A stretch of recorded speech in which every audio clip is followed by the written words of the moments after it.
They say that only the truly desperate would invite the devil for dinner, not because of the meal itself, but because the entire ritual is a gamble, a dangerous game where the stakes are your very soul. If you play it right, though, there's a chance you can walk away with exactly what you desire. The trick is in the details.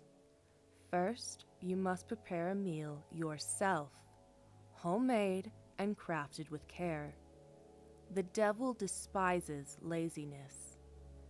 This dish will be your offering, and it must be perfect. Set your table for two with your finest plates, silverware, and a single candle in the center. Most importantly, place a sharp knife next to your own plate. Across from you, an empty chair awaits him. At exactly midnight, sit down. You'll feel a chill pass through the room. Don't eat yet. Instead, sit in silence, waiting. At exactly 12:05 a.m., the devil will arrive, but not in a form you expect. He will appear as someone familiar, someone who knows how to put you at ease. It could be a beloved relative, an old friend, or even someone you've admired. But don't be fooled. Behind the warm smile and soft eyes lies the devil himself. When he sits, look him directly in the eye and say, "Dinner is served." This is the moment when the real game begins. The devil will start eating, slowly, deliberately. You will eat as well, but your focus must be on him. His reaction to the meal is everything. If he enjoys it, your wish will be granted cleanly, without tricks. But if he doesn't, your wish will twist into a nightmare. The catch? He won't tell you whether he liked the meal or not. You'll have to figure it out on your own. And that's where the mind games begin. The devil loves to toy with his dinner guests. Throughout the meal, he'll strike up conversation, casually probing into your deepest insecurities, your regrets, your deepest secrets. He'll smile warmly while reminding you of every failure you've ever endured, every opportunity you missed. His words will slither into your thoughts, making you question yourself at every turn. Was your wish really worth it? Is what you're asking for even possible? He'll make you doubt every decision until you're not sure if you even deserve what you're asking for anymore. As the dinner progresses, he'll compliment your cooking, but not directly. Instead, he'll say something cryptic like, "This reminds me of a meal I had a very long time ago. A meal that ended quite poorly for the host." He might praise the texture, only to wrinkle his nose a moment later, making you question if he really means it. The entire time he'll be watching your reactions, enjoying the tension, the uncertainty. Every smile, every approving nod is a riddle. Did he enjoy it, or is he just messing with you? The devil loves to keep you on edge. If you ask him outright whether he liked the meal, he'll only grin and say, "Does it matter? I'm here for the company after all." By the end of the meal, you'll feel like you're losing your grip, unsure of whether you succeeded or failed.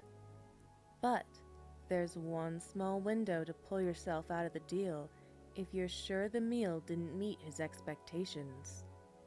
If you're convinced he hated it, take the knife you placed earlier and stab it directly into his hand before signing the contract. He won't flinch, won't bleed, but he will leave, and the deal will be off.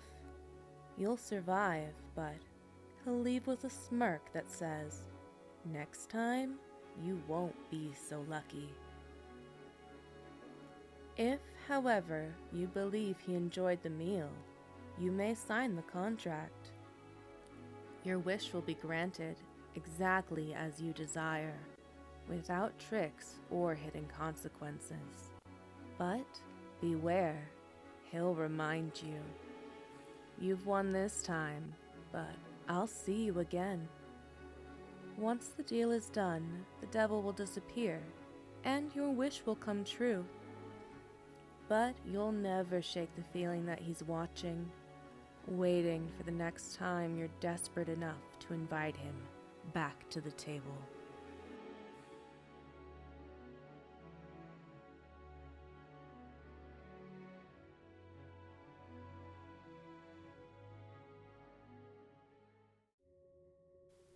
It's been 6 hours since I sent my message.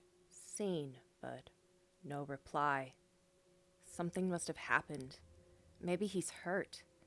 It's not unlikely that he tripped and hit his head. His apartment is a mess after all. I push my chair out, arising into a panicked loop as I walk a figure eight around my room. My feet kick against bottles and cans. My foot swings and an old pizza box is sent flying, launching stale crusts across the room. Maybe he's ignoring me. No, of course not. He's not like that.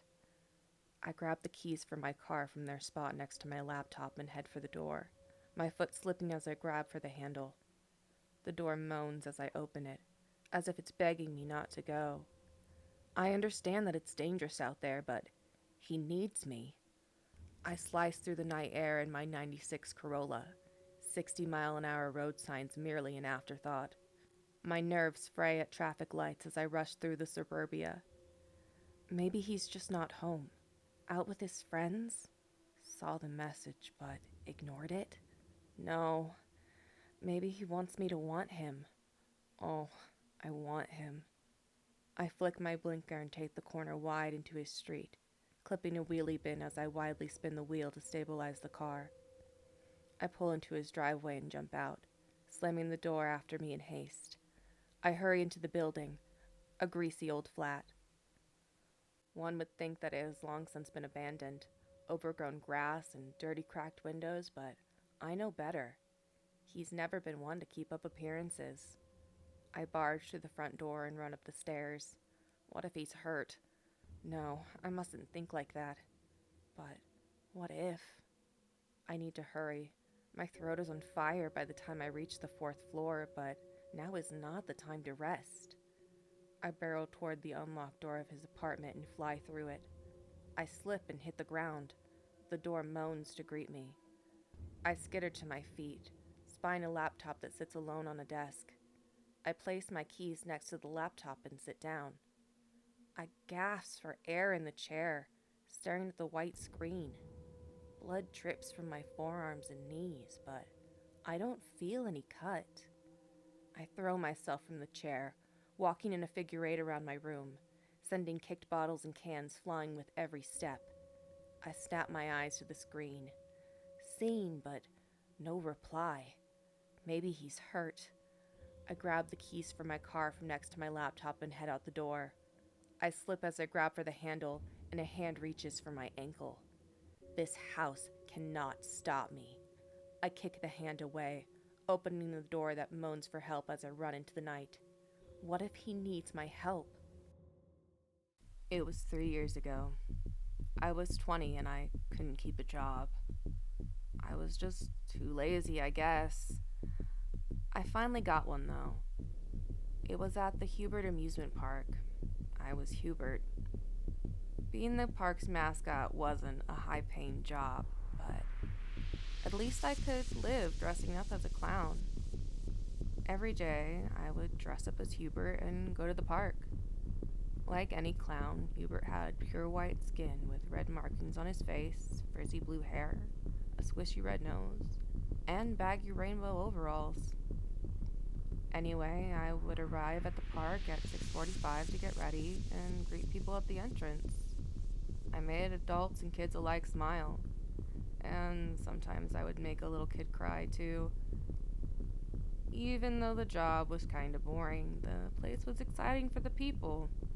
Flat rides, roller coasters, railways, water rides, dark rides, haunted houses, Ferris wheels, transport rides, and more. There was just so much to do in the wonderful place. I went on some of the rides as Hubert. It was fun, except that I went on the fastest roller coaster and threw up during the ride, and since there was a loop, it all fell on the rest of the riders. I'm pretty sure those 12 aren't ever coming back. I would also sometimes go on stage and do these concerts. I would have to sing just like Hubert does on the kids' TV show. I mean, I thought it was kind of stupid. Why would anyone want to come and watch some weird clown singing pretty badly? But apparently I was wrong. So many people bought tickets to these things. Slowly, I started losing more and more sleep. One day, I couldn't fall asleep, and in the morning, I was very tired. I would keep having this insomnia problem. I started seeing things, and yeah, I confirmed they were just hallucinations, probably caused by my lack of sleep.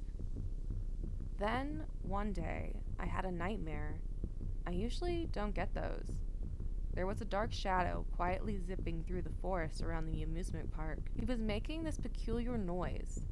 Then I realized he was laughing. The dark shadow got closer in my nightmare, but I still couldn't tell what it was. Though I couldn't make it out, something I did notice was that it was carrying a pretty big sack. The dark shadow stopped moving. It threw the sack on the ground and pulled out a knife. It glinted in the darkness, and in the reflection I could see blue hair. The shadow then unfolded his hands, revealing 7 more knives from the crevices in his fingers. It threw them one by one into the heart of the sack. The dream shifted to a dark room. A dark shadow was hanging from a rope attached to the ceiling.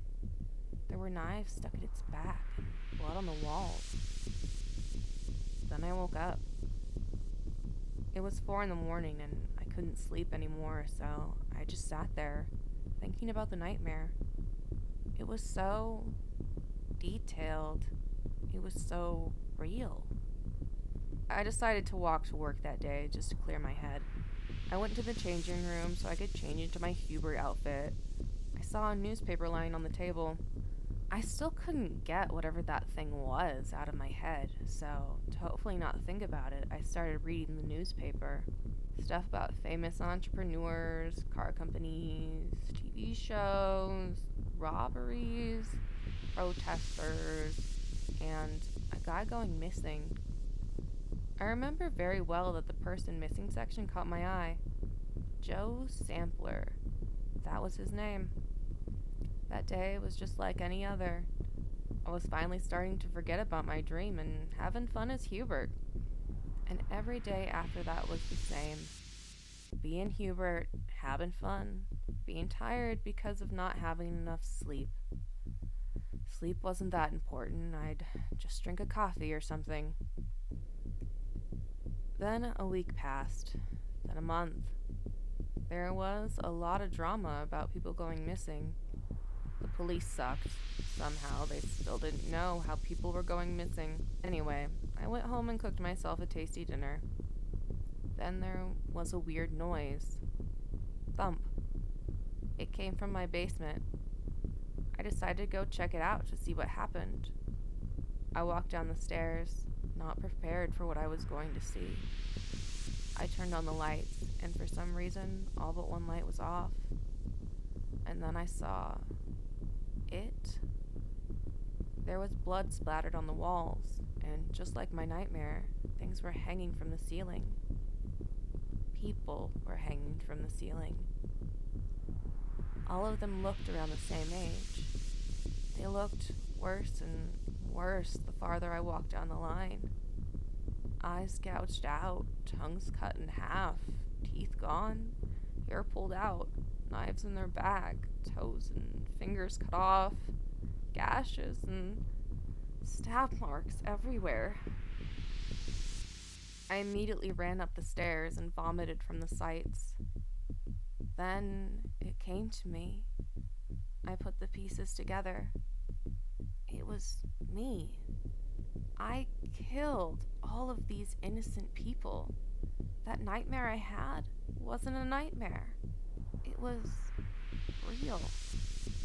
I disguised myself as Hubert and kidnapped these missing people on the news and murdered them. But why would I do that? I couldn't believe it. I would never do anything like that. Was I crazy? Out of panic, I called the police because that's how I was taught as a kid. I then realized that was a mistake. I wasn't thinking right. I just hung up. I froze. I couldn't move. The police came and asked me what happened. I didn't know what to say. Then they saw the open door and descended the basement stairs.